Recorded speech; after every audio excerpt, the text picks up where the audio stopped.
To global channel. Jayanthi Ammirisetti. మామిడికాయ కాలం ఇప్పుడే కదా సీజను. మొదట మంచి ఊరగాయ కాయలు తీసుకొని కత్తి తుడుచుకొని బాగా ముక్కలు చేసుకొని సన్న సన్న ముక్కలుగా చేసుకొని మధ్యలో తెలుపంతా ఉంటుంది, ఎన్న పప్పు అంతా తీసి కడిగి తుడిచిపెట్టుకోవాలా. తర్వాత ఈ కేజీ బద్దలండి, కేజీ బద్దలకి 100 గ్రాములు ఆవాలు, 50 గ్రాములు మెంతులు, పావుసేరు ఉప్పు, పావుసేరు కారం. ఉప్పును కల్లుప్పు తీసుకొని ఎండలో పెట్టుకోవాలా. తర్వాత ఈ ముక్కల పైన కొద్దిగా నూనె పోసి తడుపుకోవాలా. మొత్తం తడిపితే చాలా కాలం నిల్వ ఉంటుంది. తర్వాత ఈ ఉప్పుని మిక్సీ పట్టించి పావుసేరు ఉప్పుని, ఉప్పు, పావుసేరు కారము, ఈ ఆవాలు మెంతులు మిక్సీ పట్టించి పొడి చేసాం కదా, ఇవన్నీ కలుపుకొని వెల్లుల్లిపాయలకి పొట్టు తీసుకొని అవన్నీ కలుపుకోవాలా.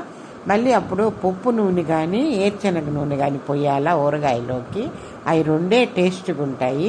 కేజీ బద్దలండి ఇవి. కేజీకి 1/2 కేజీ నూనె ఆయిల్ పోసాను.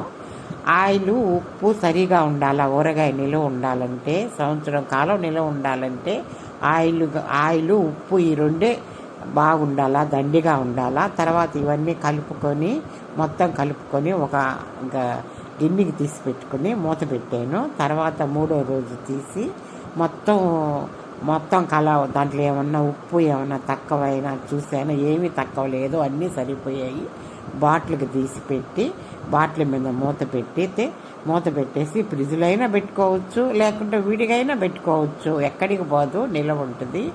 మామూలుగా అప్పుడు ఏసీ రూమ్లో అయినా పెట్టుకుంటారు, లేకపోతే విడిగా చల్లగా ఉన్న ప్రదేశంలో పెట్టుకుంటే బాగుంటుంది. ఊరగాయ సంవత్సరం పాటు నిల్వ ఉంటుంది. వేడిగా ఇడ్లీలోకి, దోశలోకి, అన్నంలోకి సూపర్గా ఉంటుంది ఈ ఊరగాయ. ఆవుకాయకి మించింది ఏదీ లేదు.